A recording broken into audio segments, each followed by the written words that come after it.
everyone, and welcome to tonight's conversation, You Don't Own Me, Queer Discovery Within the Jewish Community, featuring authors Sara Glass and Eli Zuzovsky, moderated by Stephanie Butnick. My name is Jenna Weiss, and I'm the Associate Director of Public Programs at the Jewish Museum, and it's my pleasure to welcome you to this event, which kicks off the 2025 season of Unpacking the Book, Jewish Writers in Conversation, co-presented by the Jewish Museum, Jewish Book Council, and Golda, your Jewish lifestyle guide. If this is your first time attending an Unpacking the Book event, welcome. We hope you'll join us for the next two programs, which will be held live in person at the Jewish Museum coming up this spring in March and May. If you come early to those events, you'll be able to visit the museum's galleries, including the exhibition, The Book of Esther in the Age of Rembrandt, opening March 7th. For those tuning in from further away, recordings of those programs, as well as all of our past Unpacking the Book talks, can be found on the Jewish Book Council's YouTube page. And we also offer virtual tours for groups of any size, so come with your book club. Tickets and more information at thejewishmuseum.org/visit. Closed captioning is available tonight for those who wish to use it. Simply click on the CC icon at the bottom of your screen to watch the event with captions turned on. Now, before we begin, I would like to introduce Naomi Firestone-Teeter, CEO of Jewish Book Council, to share a little bit more about tonight's program. Wonderful. Thank you so much, Jenna. Hello, everyone. I am Naomi Firestone-Teeter, and as always, I am so pleased to be able to welcome you on behalf of Jewish Book Council. We're thrilled to present Unpacking the Book for its 11th year in partnership with the Jewish Museum. Each program we've offered in the series brings together authors who approach similar subject matter through their own unique lens. Tonight's program, You Don't Own Me, Queer Discovery Within the Jewish Community, features authors Sara Glass and Eli Zuzovsky. Through their books, memoir, and fiction respectively, our authors will discuss questions around who we are taught to be, who we want to be, and how we learn to choose who we are inside. Tonight's conversation is a meaningful addition to our work at Jewish Book Council of educating, enriching, and strengthening the community through Jewish literature. To learn more about all of our efforts, to find reviews, essays, and our book club resources, to learn about author tours, our literary journal Paper Brigade, and our literary awards, including the National Jewish Book Awards and tion notable books, I hope you will visit our website and even become a member to support all of our work to uplift and celebrate Jewish voices and stories. Before I pass things over to Stephanie, I'd like to very quickly thank the Jewish Museum, and specifically Jenna, and our amazing media sponsor, Golda.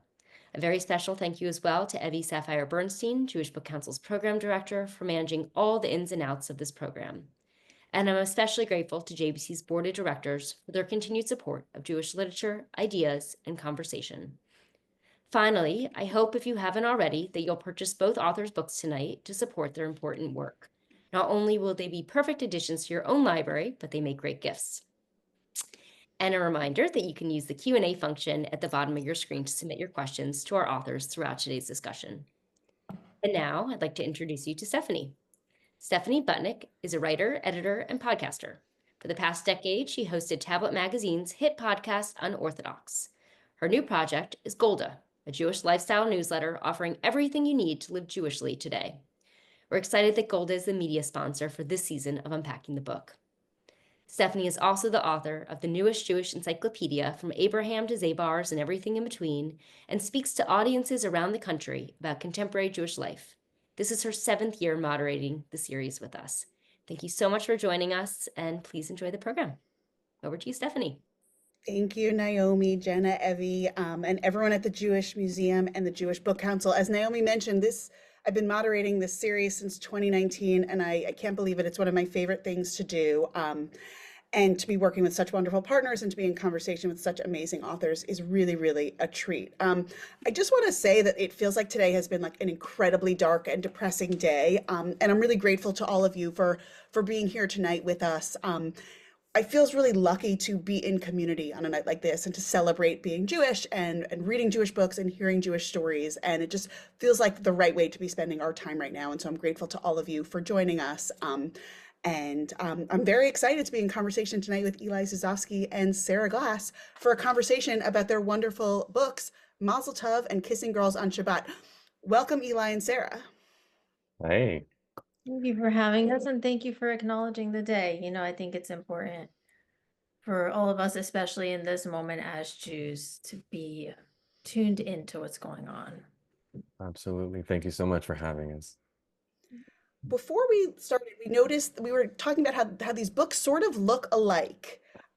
These covers like match each other really well. I don't know if everyone can see them, and you'll see them when you order them and they arrive either in the mail or on your digital device. So tell us a little bit about both of these books. I don't know who wants to start. You're so polite. There should be more interrupting. Okay, This is a I'll Jewish jump in. event. I've been doing this, Yeah. so I'll do it. And I'm sure Eli, you've been doing too. So I'm so glad to have published Kissing Girls on Shabbat with Simon and Schuster. This is a memoir. So this is a story of my Hasidic upbringing in Borough Park, Brooklyn, which looked really like 18th century Europe. My father in the big fur hat, my mother in full garb, wig, dresses. And the book begins with me being ready to get married off to a man as I was supposed to at 19 years old. The conflict setting right at the beginning is that I was also in love with a girl and had to make some really difficult decisions around that. The book follows me through my early arranged marriage up until I ultimately came out of the closet, and I'm now currently an openly queer therapist in New York City. I know there are so many similar themes between our books. I have yours right here too, and I can't wait to dive in. Oh. Yeah, cool. Should I go ahead? Yeah, please. Yeah. So first of all, I loved your book, Sarah, and I can't wait to talk about it. I will say very briefly, my book, Mazel Tov, is my debut novel. It started as my senior thesis in undergrad, which I did here in this country in the US. And the book is about a bar mitzvah, a very chaotic one, that takes place in Israel, where I grew up. I was born in Tel Aviv, grew up there. And it all happens on the night of the first invasion of Gaza, in 2009. And the main character in the book, his name is Adam Wiseman. He is sort of in the process of coming to terms with his sexuality, and also with the brokenness of the world around him. There's a lot of crises happening at the same time. In the book, the whole conceit of the book is basically that it has this sort of polyphonic structure. So each chapter has a different style and is written from a different perspective. So we don't just get Adam's point of view and his coming of age, but also that of the people around him in his community, whether it's his parents, his grandma, his best friend. There's a Palestinian poet who happens to work at the place where the event takes, where his bar mitzvah takes place. And yeah, and so on. And yeah, I can't wait to talk about these books tonight. So, the state, obviously, memoir, novel, these are different books, but the stakes in both of these stories feel really, really achingly high. So Eli, I was hoping you could sort of set the scene for our teenage Adam. He's about to announce himself as a man at his bar mitzvah. He's on the cusp of adolescence. We all sort of know about that incredibly awkward and high stress moment in front of everyone that's been gathered in this ballroom to celebrate you, and whatever that looks like behind the scenes. But so he's sort of enduring all the indignities of adolescence at his school, sort of school plays and things like that, plus a lot of additional, I would say, confusion and shame and concern about what he's sort of getting himself into, on the precipice of becoming a grown-up, though obviously as a 13-year-old. So tell us a little bit. I mean, the nice thing about this book is, as you say, there is a really heart-pounding sense of what is about to happen, both in the country and in this ballroom. So just tell us a little bit more about Adam and the sort of journey he is on and the moment we find him in. Well, I suppose Adam is a little bit like me, although I should say my book is a novel, so it's fictional. I didn't write a memoir. I don't think I could. I think it's extremely brave of you to do so, Sarah. But Adam is is a secular guy, Jewish, of course. He grows up in Tel Aviv. And I think, the army is something that is sort of really present in his in his thoughts around him. That's something I remember from my experience of growing up in Israel and just sort of coming to terms with my own sexuality and sort of thinking about um, putting on this show of masculinity, I guess, that is oftentimes expected when you serve in the army, which is something you're exposed to all the time. So, for instance, in the book, there's a character named Ben, who is Adam's cousin, who is a soldier. He's a paratrooper, and he's closeted. Um, and and I think, in a way, Adam looks at him and sort of knows that he can never put on that kind of show of you know, of masculinity, I guess. There's no other way of saying this. And so I think he's really grappling with that. And then of course, there are other people in his life. So for instance, his father is becoming increasingly religious, which creates a lot of tension in their household. And Adam and actually like the father is mysteriously missing from the celebration. And we find out, this is a tiny spoiler, but it's not a huge one. We find out later in the book that his parents are having troubles in their marriage. So there's a lot going on for him. And I think, this is really something that I felt growing up in Israel, that you don't really get a break. There's always something happening, not to mention a war that is sort of in the making. And this sense of everything being overwhelming all the time is, I think, is omnipresent in this book. And Sarah, the girl we meet at the beginning of your memoir has a very clear life set out for her too. So can you tell us a little bit about sort of the expectations placed on young women in the Gur Hasidic community in which you grew up and sort of the life you were staring down? Again, at 19? Absolutely. I mean, it began, I think, at birth, is like we were sort of bred for marriage from the moment we were born. The blessing our parents were supposed to say upon like naming a baby girl is, you should raise her to get married, to Torah, chuppah, ma'asim Torah, to learn Torah, to stand under a chuppah, and to do good deeds. And so everything that happened in my childhood educational system and home was geared toward, I'm going to get married one day. So little girls, like, we were allowed to dream about being teachers and mommies. And from the age of 3, I had to wear skirts and tights, like covering my knees and elbows and collarbone. And so there was a sense that there's like a power to the female body that needed to be hidden and protected. And in addition, everyone I saw in my community, my little like post-Holocaust Hasidic community in Borough Park, they were all like husbands and wives, heteronormative couples who were religious, who were following the same path that I was being taught to follow.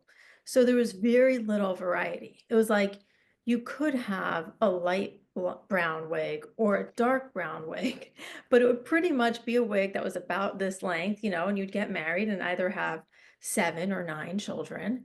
I had older sisters and watched them all get married along that pathway.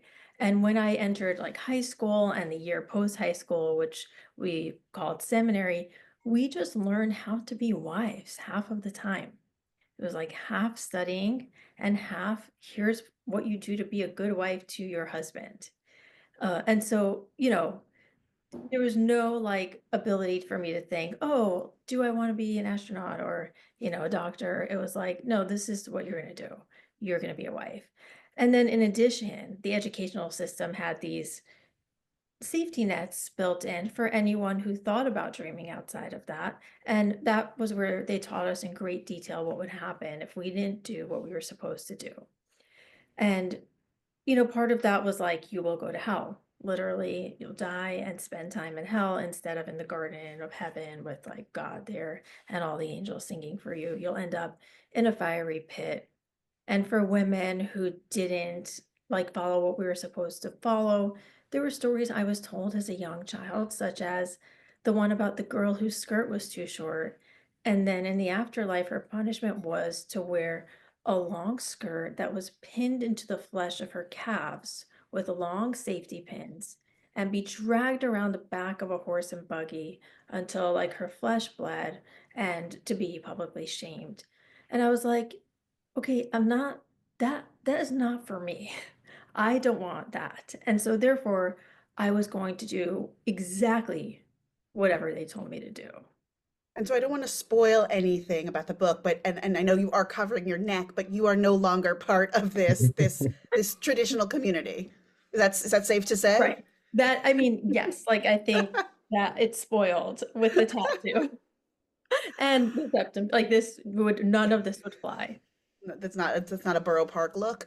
But as we read on in your book, you sort of are furthering your own academic studies in social work. You're at Rutgers. You're outside of sort of the places you're sort of circumscribed.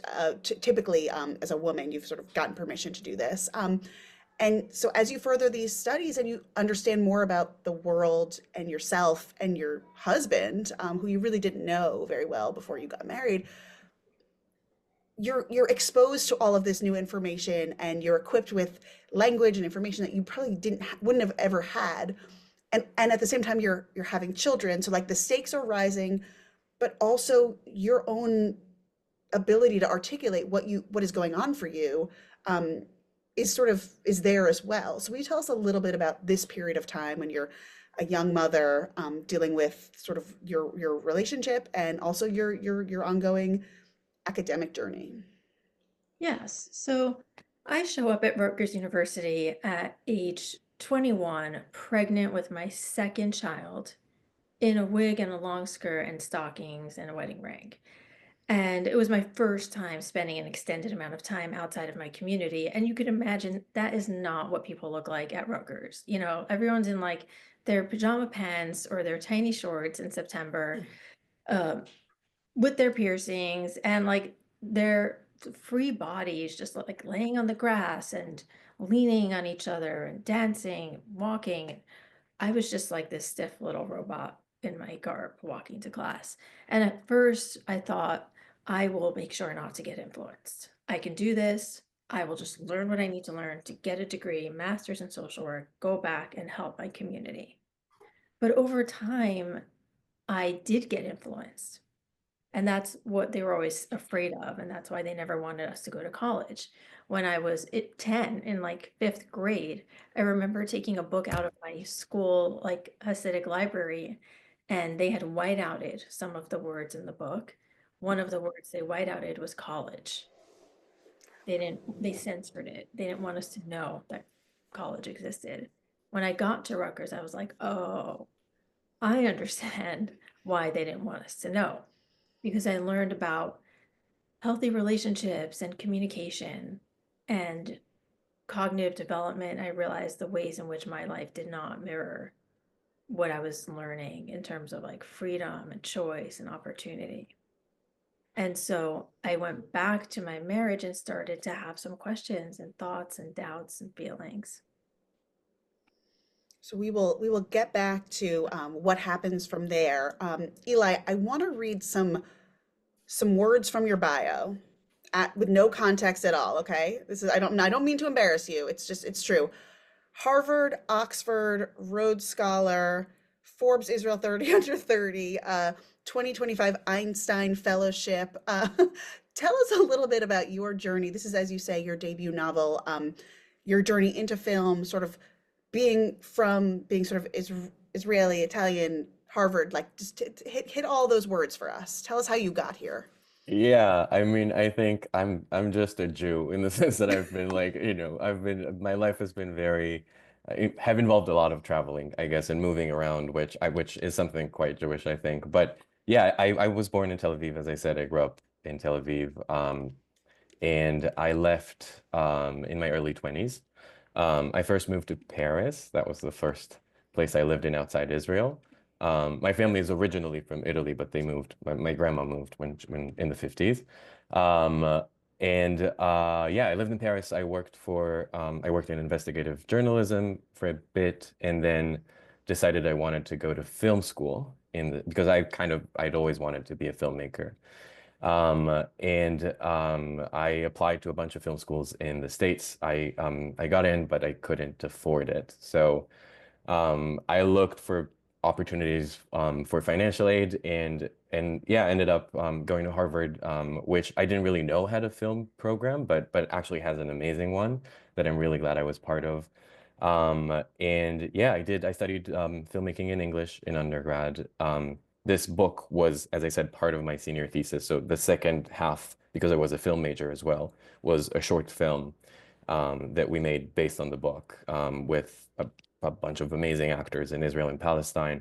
That was then shortlisted for an Israeli Academy Award and like, you know, was shown in So casual. festivals. Yeah, no, but you know, and I guess the book was much shorter when I submitted it as my thesis. But I was left with the feeling that I wanted more. I wanted to spend more time with this community, and so I sort of kept expanding it and expanding it. I then moved to the UK, where I got my master's. My academic trajectory is really strange. I never thought I would be in academia, but it's been a really useful way for me to keep my work outside the sphere of influence of capitalism, basically. So I've been funded, fortunately, and my work so far hasn't really like, it doesn't have to be commercial. I don't, you know, I make what I want to make, which is really such a privilege. And I guess it's changing now. But anyway, I did my master's at Oxford in French and German literature. I then stayed on for a PhD, which I'm just about to finish. But I will say, I think, Sarah, your PhD is much more legitimate than mine. My PhD is a creative PhD, so it's just I'm basically writing a screenplay and working on some kind of oral history, still at Oxford. But yeah, and then I also lived in Germany in between. So as I said, a lot of moving around, and I guess this strange sense that I'm Israeli, definitely, and I feel deeply Israeli in some ways, but on the other hand, I haven't lived there in about a decade now. And I don't write in Hebrew, which I think is a big, it makes me maybe like a different kind of Israeli, I suppose. Well, it's interesting, like your translation is between like film and print in a funny way. And theater. And I yes, also of work course. as a playwright and director, but I feel like, I've always existed in this in between space, between media, between cultures, between languages. And again, it's a space that I think of as very Jewish. Like, if you look at the 20th century, like that's what Jews did for a long time. I get to do this, from a place of privilege. Like it's a choice and I like it. I think, that wasn't necessarily the case in the past. But that's me, I guess, in a nutshell. Well, it's interesting because our character Adam, he is on the cusp of a bunch of different worlds. He's part of different worlds. He's about to figure out which one he wants to sort of like publicly enter. So it's almost like not surprising that comes out of this sort of fusion of Yeah. all of these parts of yourself. And honestly, reading your book, Sarah, I kept thinking like, wow, I'm so spoiled. Like Adam is so spoiled. Like as I said, I grew up in a gay capital where like I saw gay people all the time. I think it's still quite interesting that, I came out in my early 20s. And I know that's the case for a lot of people I went to high school with, middle school. So I think there's an interesting question there of like, the subterranean streams of maybe like homophobia or heteronormativity or you name it. But obviously, like I wasn't subjected to restrictions in the same way that you were. I can't even imagine what that must have been like. Well, given all those restrictions and having been raised as a Yiddish-speaking Hasidic child in Burgh, I feel like this is a moment I've officially made it because I'm sharing a screen with a Harvard, Oxford scholar. So I think I'm good. Like if I'm on the same screen, then I think I've surpassed my subpar education in some way. But I wouldn't call this a part. I mean, you're a PhD, you're a licensed social worker now, and Exactly. you work as a therapist and writer and speaker. So I guess my question to you is, I understand sort of where this book comes out of like Eli's creative process, but for you, it's part of, I imagine, a therapeutic process, one in which you had to start long before you sat down to write this book, which details your own, repressed sexual identity, your very, very, very troubling marriage to someone who does, a bad marriage, let's say, getting your kids, dealing with additional trauma, and some heartbreaking things that happen with your own family, to come out the other side, and then to sort of go back in to write about it. I mean, I really am curious where this falls on your own journey of recovery, right, from all of this, and then where you see it fitting in for other people too. Absolutely. I think that's such a great question. Actually, writing this book was part of my recovery because it was a way for me to reclaim my story and to talk about the events that happened to me and then like take them in and put them back out on the page in the way that I wanted to tell them. So it's really empowering to take your story and write it. And what I would do is go to therapy and I would tell my therapist, let's open this horrible memory. And I would use EMDR like therapy, which crosses the midline of the brain and provides bilateral stimulation so you can get mind and body at the same time as you're processing a memory. I would What does open that stand for, EMDR? eye movement desensitization and reprocessing.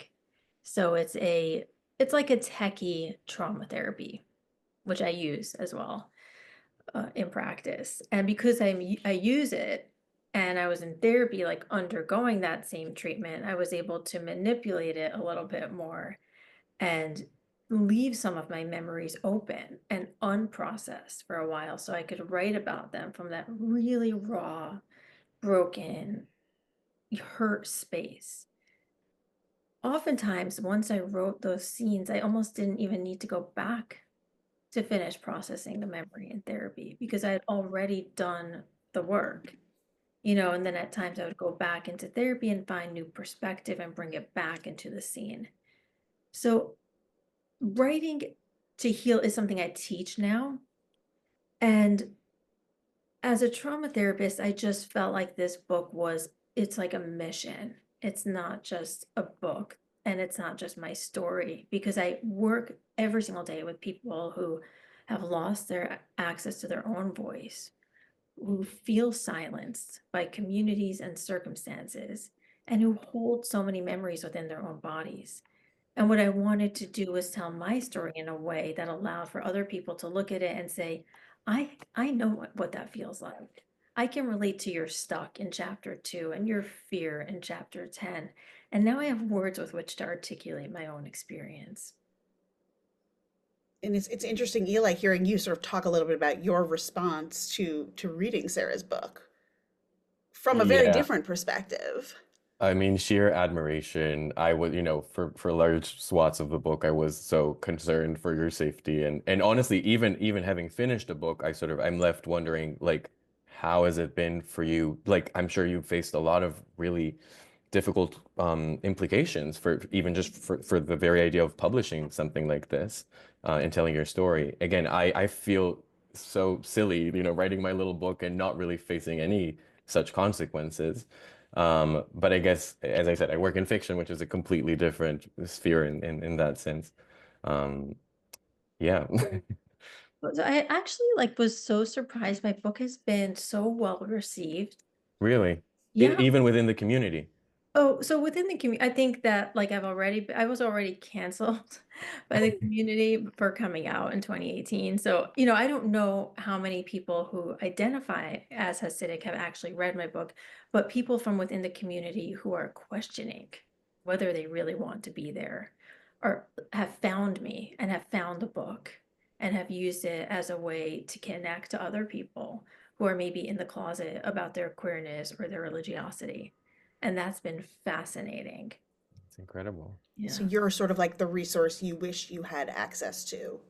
Yeah. And I would In say the many same ways. for Eli's book. When I was a young Hasidic girl and I snuck out to the public library, I looked for representation. I looked for any stories that were about queerness. And, for so many people in America right now and all over the world, we need these stories so we can imagine what our futures might be able to look like. Well, I'm assuming it's also the case for your book, Sarah, but I was just told by my editor, for instance, that they can't sell the book to some libraries in the US because in some states it's illegal to, my book has some sexual scenes in it, and apparently that's not legal in this country anymore, in some parts of this country, which I just find shocking. Again, having grown up in a place like Israel, which I would just I romanticize America to an unhealthy extent, but I remember in my childhood, that was the place. That was where freedom was, the one and only thing that everyone cares about. And it just really saddens and terrifies me that now it's in the process of changing and so quickly. You know, Eli, I will say that I was reading your book at a coffee shop on the Upper West Side of Manhattan, and a girl sitting next to me said, Mazel tov, what that sound like? That sounds interesting. What's it about? And I was like, well, I was like, funny you should ask. I was like, it's a queer coming of age set amidst a bar mitzvah and an escalating conflict in Israel. I like whatever. She was like, what are you talking about? I was like, also come to our Zoom on Thursday. But she opened her library app and she like requested a hold from her library. So I know that's sort of like maybe not representative of a New York City Upper West Side Yeah. of the broader population, but people are finding the book, which I think is very meaningful. I want to remind everyone you can keep putting questions in the Q&A box. We'll turn to them in a little bit, but I do actually want to get to one of the questions that came in, which I think is fascinating, which is how did both of you, I like when people have better questions than I do. It's great. They make the job easier. How did both of you go about describing like a niche Jewish community in your book, whether that's, you know, the Tel Aviv world that we get in with Adam, or of course, sort of this Hasidic Brooklyn, especially considering the non-Jewish readers who would have no prior, who you hope are reading the book, who have no real knowledge of those communities, which I think is just a fabulous question. Sarah? Yeah, I mean, I can jump in. I struggled a lot with this because I didn't want the reader to be bored. And to me, all that information was so boring. I'm like, who wants to hear about my Hasidic community? Like, that's like, can we get to the exciting part where I came out and I'm in the city and I'm having a fun time? But that was such important context for the reader to have. And so I drew from Martha Beck in Leaving the Saints and Expecting Adam, and from Shulam Dean in All Who Go Do Not Return. Those writers did such a beautiful job creating background and context for their religious communities in a literary, interesting way, you know, and I tried to like add emotion to some of the scenes and then to imagine like if I were an outsider looking at this world, what would I be seeing? And I also got feedback from people who were Jewish and non-Jewish to make sure that it was translating for everybody. I mean, the interesting thing is the Hasidic world and the intricacies and the customs like are sort of foreign to many Jews. So it's a funny thing, like you're sort of translating for people who know what these things are, but not these things, and then translating for someone who doesn't know anything at all. Yes. Yeah, I guess in my case, it's kind of different. I think what's so interesting is that, so I wrote this book while living in this country, and it has since been sold in a bunch of different places.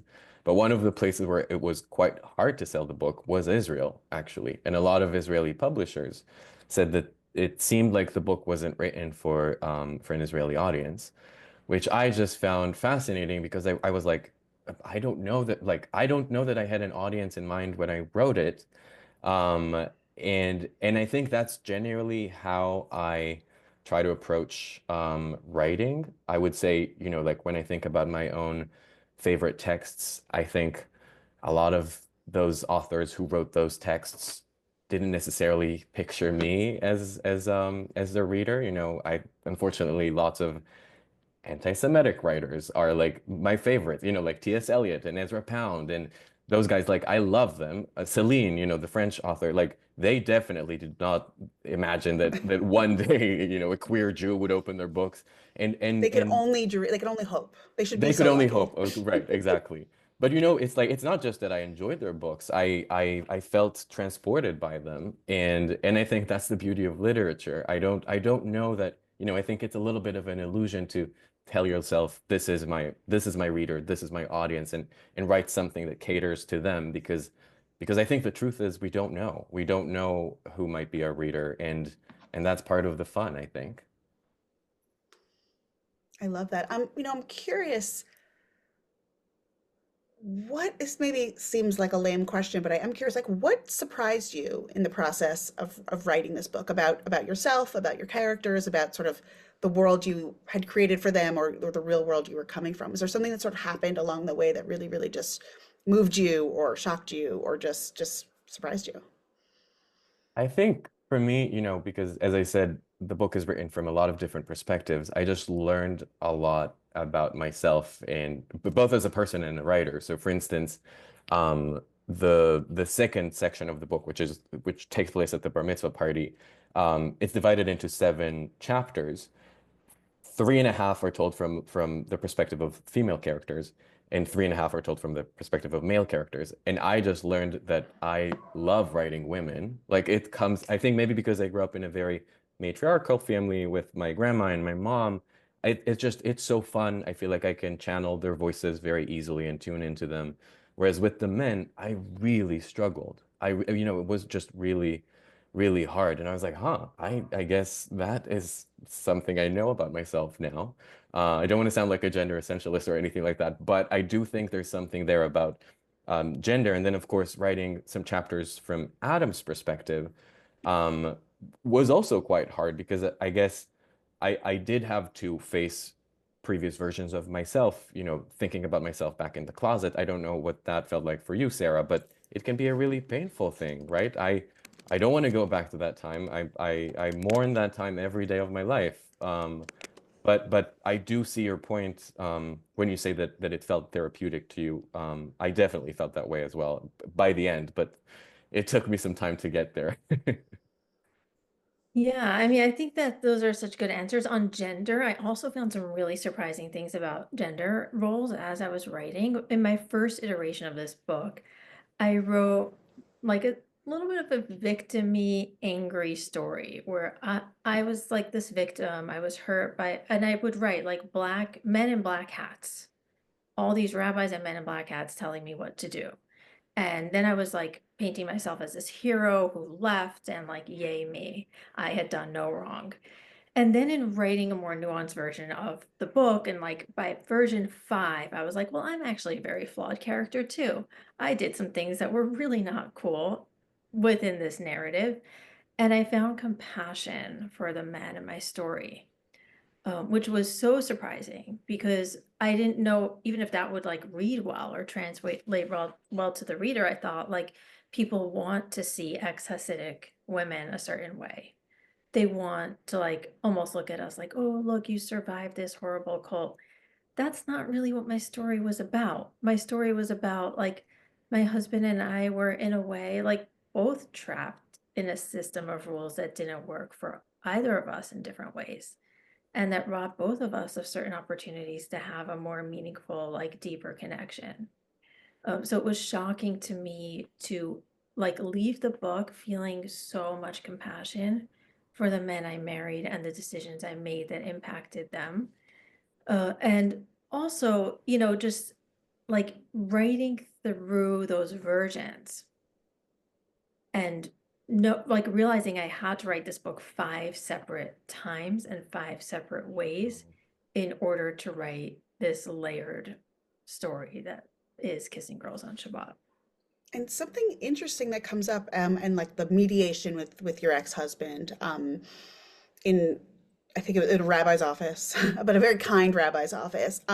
He sort of says almost out of nowhere, "I don't want her writing about me and this."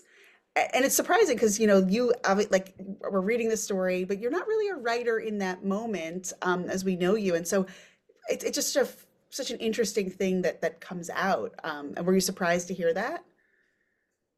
I was so surprised, and I was like surprised that at like that very tail end of our marriage, as we're working on our separation agreement, he suddenly seemed to know me in this way that he had never indicated he knew me during our entire marriage. Like I went to college, I liked writing my papers. I would sit in the corner of the living room sometimes and write like a little essay or short story. But he seemed to really like ignore, like not think that was interesting or relevant at all. But I guess, we see things about the people we're married to that we may not express at the time. And Eli, I have a really important question for you, which is how did you decide on the name Adam Weissman, and what were some of the runner-ups when you were like adolescent teenage boy, early aughts Israel, like what is his name? Okay, I have a disclaimer here. I do have a 13-year-old brother whose name is Adam, not Wiseman, not Zuzovsky either. He's my half brother, I guess, on my mom's side. And he just celebrated his bar mitzvah in Israel during a war in July. But Adam has always been my favorite name in the world. I think it's the perfect name. It's the first name, right?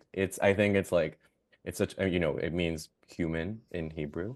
So I love that name. The Wiseman part, I think, I don't remember how I ended up deciding on it, but I think it had something to do with Chaim Weizmann, who was, the first president of Israel.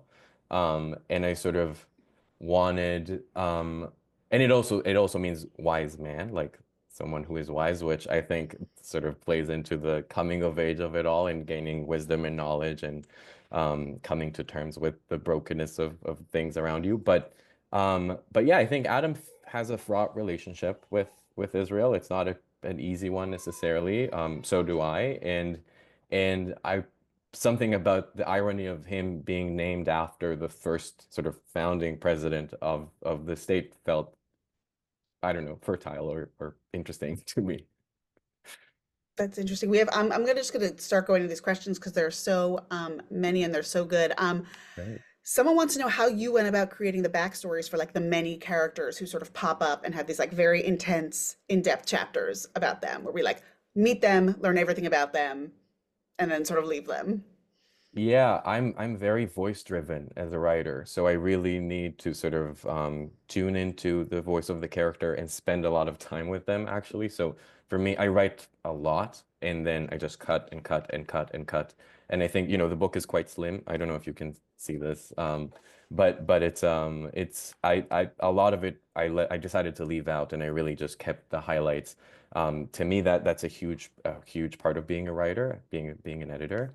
Um, and um, and yeah, I guess in some ways, I can think of some people in my life, whether in my family or my friends, who resemble some of these characters. But I think what I liked more was sort of imagining what those people could have been like, or what I wish they were like, or just sort of like, and that's what I love about fiction, that you do have this freedom. I don't know what I would do, for instance, if I was writing nonfiction like you, Sarah. I think I would feel I remember, for instance, like I used to work as a journalist, and I would always want the things people say to be different. I would always want to be like, no, like there's a better way of saying this, or this could make for such a more interesting, compelling story. And so I obviously was not a very good journalist in that sense, but I do hope it makes me a better fiction writer. I do love drunk mother of bar mitzvah boy just like interrupting the DJ to make a toast at like the not appointed moment. Nothing's written down, just like go. It's amazing. It's Yeah, and my perfect. mom, when the book came out last week, my mom called me and she said two things that were so Jewish to my mind. The first one was, "Thank you for finally making me a grandma," which, I'm just about to turn 30 and my mom really wants to be a grandma. So I think she thinks of this book as her first grandchild. That's And then she beautiful. said, "Next time, please don't make me an alcoholic," which I was like, it's not you, but also it kind of is. It's fiction. That's amazing. So we have a great question who's from someone who says, "I know this may be hard, but without spoilers, what was the moment you realized that your queerness was something to be accepted and celebrated?" I love the idea of spoilers, like both in your books and in your own lives, in answering this question. Ooh, this is a hard one. Yeah, Yeah, I think we normally get like, when did you realize you were queer? right. And like we That's a know classic one. that answer, but this is interesting. When did we realize it should be celebrated? I think for me, in this book, there is a moment in which like I'm just pre coming out of the closet and I have an intimate experience with a woman in New York City's West Village. And you can imagine like I'm at like the Stonewall Inn and there are rainbows everywhere. And I'm finally toying with this idea of freedom and of living this other life. And I thought, it is possible. It is possible not just for queerness to be celebrated, but for it to be celebrated in my life. I had never thought I would have access to that sort of joy. And so there's a moment like toward the end where I was like, oh, okay. And then like later on in my life, the first time I visited Fire Island, which is like the gay island off the coast of Long Island, I was like, oh, okay, this is where it really sinks in that we could just have a party. This And is it like your promised land. right. It doesn't have to be dread. And if we go to hell, like we will be so sparkly in there. Because we'll all be together. It'll be drag queens, it'll be crazy. So yeah, I got less E- of Fringe. Eli, what about you? I am trying to get the timeline right, but and I can't remember. But I think for me it was honestly when Dana International. I don't know if you know who this person is. I do, but When please she tell our audience yeah, right so now. I'll happily tell the Iconic. audience. Iconic. So We when might need a she clip. If could someone drop a clip in the chat? please do, because it will only make this conversation better. So she's an iconic Israeli singer. She's trans. Her family is from Yemen. She's incredible. She's extremely groundbreaking, and she represented Israel at Eurovision. And this is where I am not a great gay man. I don't remember what year, but I want to say late 90s, early 2000s. Do you know the answer, Steph? Do you know when? Do you know when she? No, Okay. I'm gonna Google it, but I think I Okay. think you're right. It's like earlier than you would think. Yeah, I definitely was Um, alive, so I know that it. Oh, thank you so much. 1998. Okay, Yes. so this couldn't have been. Sandy, I thank couldn't have. you. Sandy, appreciate it. I couldn't have been 3. I must have been young, no, older, sorry. But I was with my grandmother in her living room, and we were watching her performance of Diva, which is the song she sang at Eurovision, representing Israel, and she won first place, which was incredible. And my grandma told me, you know that, and obviously this is very outdated language, was whatever, like 20 years ago, but she said, you know that she's not a woman, like she was born a man.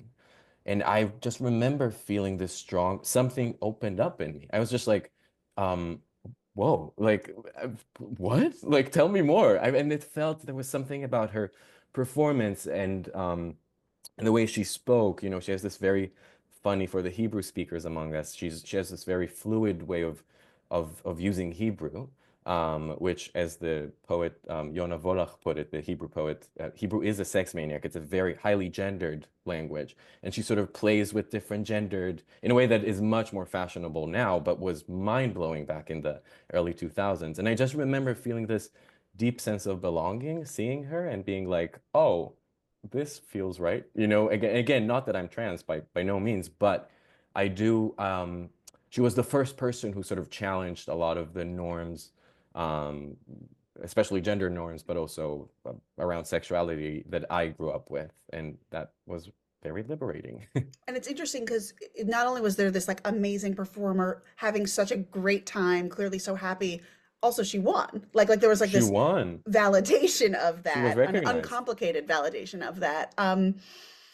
So we have a wonderful note in here from Madeline, and she says, thank you both. Eli, I can't wait to read your book. Sara, my daughter came out to us about 9 months ago, and your book helped this cis mom really understand the nuances of the lesbian/queer community. Your audience is wide. Your book was so enlightening. Keep writing. Thank you.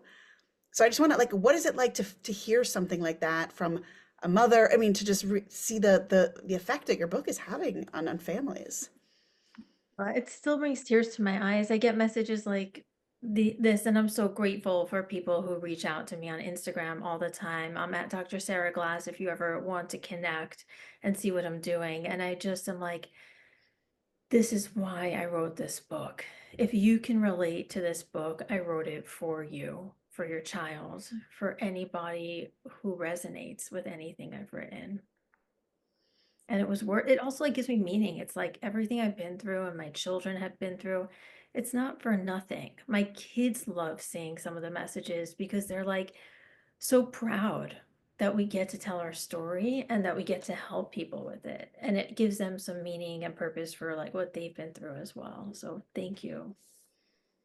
Someone writes that both your books grapple with chafing against the expectations of your community. Have you gotten any feedback from any of the communities that are touched on in these works that surprised you? Eli? I mean, my book has really just come out, so it's all very fresh. So the bar mitzvah boys are not coming for you yet. No, not yet, but I think they're on their way. It will be interesting to see, what because it is going to get translated into Hebrew, and I'd be really curious to see what the reaction there would be like, because I'm just very curious, I guess, but it's too early for me to say. And 1 out of 1 moms say, yes, stop making me an alcoholic. Obviously, the most important. The Jewish mother says, I don't like how you portrayed me in this fictional work. Right. Sara, I know you mentioned it's not obviously like available to like a know, yeshivish reader. But have you heard? Yeah. So what's happening now because of the internet, which like I didn't have growing up, is that people have found me from behind those walls within those communities. I've had so many people like reach out to me from fake social media accounts. I can tell that they're hiding their identities. I know because that was me. So I can recognize it. And they're just saying like it wasn't safe for me to get your book delivered to my home, but I got to listen to it on Audible in the car, or I had it delivered to my friend's home and I read it there. I got it from my library's app, and they're just finding me. I had like got messages from young girls who are about to be married off, just like I was, saying to me, I'm rethinking this because, you know, if there's anything I could tell people, it's like you can't marry away the gay. I tried it twice, didn't work. I was still gay. And if I could save anybody else from having to do those multiple experiments to get to this conclusion, you know, that's amazing. So it's shocked me. And I also actually am starting a support space for people who are within Hasidic communities and feel trapped or stuck because of their identity or beliefs, based on like the many, many messages I get, you know, from people who are looking at me and thinking to themselves for the first time, maybe I don't have to be trapped for the rest of my life.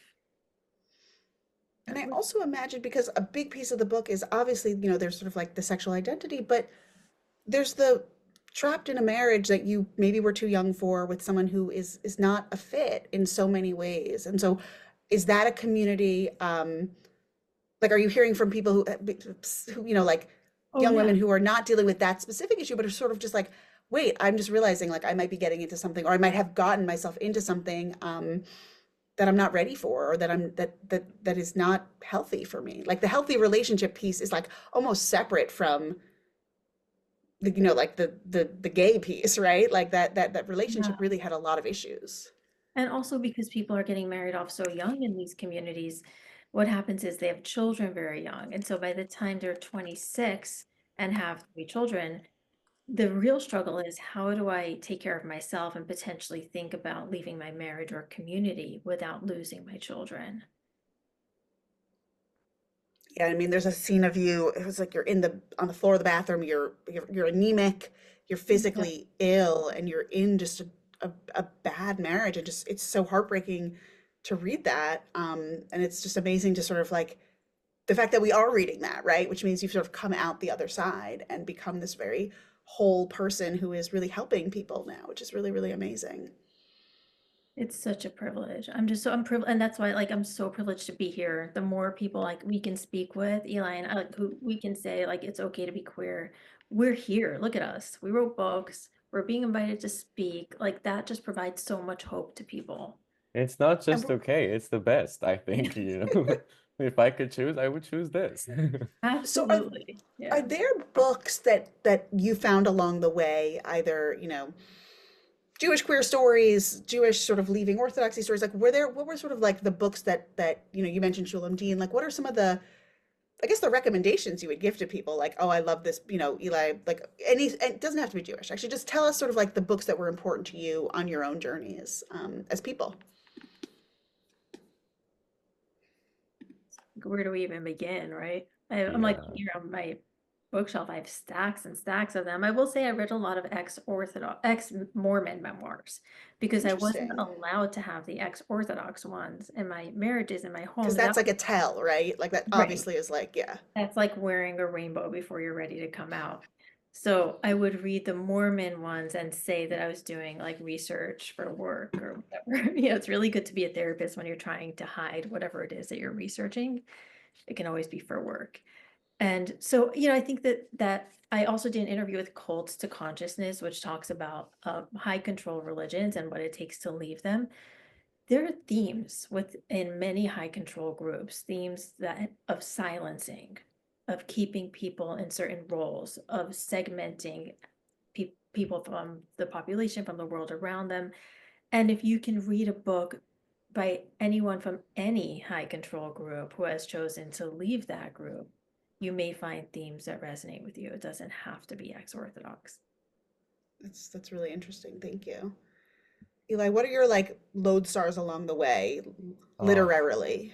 So many. I will say anything by James Baldwin. I just find him very useful. Like the way he thinks about sexuality and how it intersects with other aspects of our identity. You know, in his case, like he thinks a lot about race and gender, and just that is something that I'm always really compelled by, and feel like I learned a lot from him. Giovanni's Room in particular is a book that was very useful when I was writing this. You know, because I didn't say this, but I think this book sort of grew out of my frustration with a lot of coming of age stories, and that's actually one that I find really great. And so yeah, so that's one thing. Then the other thing I was going to say is last night I was doing an event here in Boston, and someone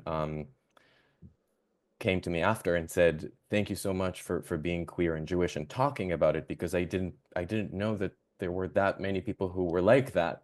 And I was like, "What are you talking about? There are so many of us, and there have been. Like if you look at the history of literature, like going back to people like even like Proust and Gertrude Stein, and you know people who were writing like 100 years ago about being Jewish and being queer and how those things intersect. I just find really exciting to know that I'm not alone, that I'm part of this lineage or tradition, and so that's always fun going back to And those. it's beautiful because like your books are both adding to that canon, right? Of books that are showing people that they're not alone in whatever situation they're in. And I think showing us how important representation is. And like if you're sort of like a 13-year-old boy wondering about these things you're feeling, like you see yourself in this book. And of course, if you're in any sort of situation that doesn't feel right or healthy or safe, like I mean, this book is sort of a really a beautiful guide for you.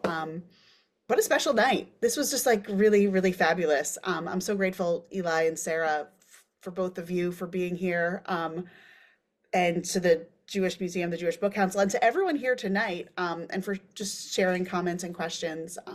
It's been really a privilege and a pleasure. Thank you so much. Thank you for Really having appreciate it. us. Yeah. And links to get all of these books are in the chat. And yeah, everyone follow along with Sara and Eli and their wonderful books. Thank you everyone for being here.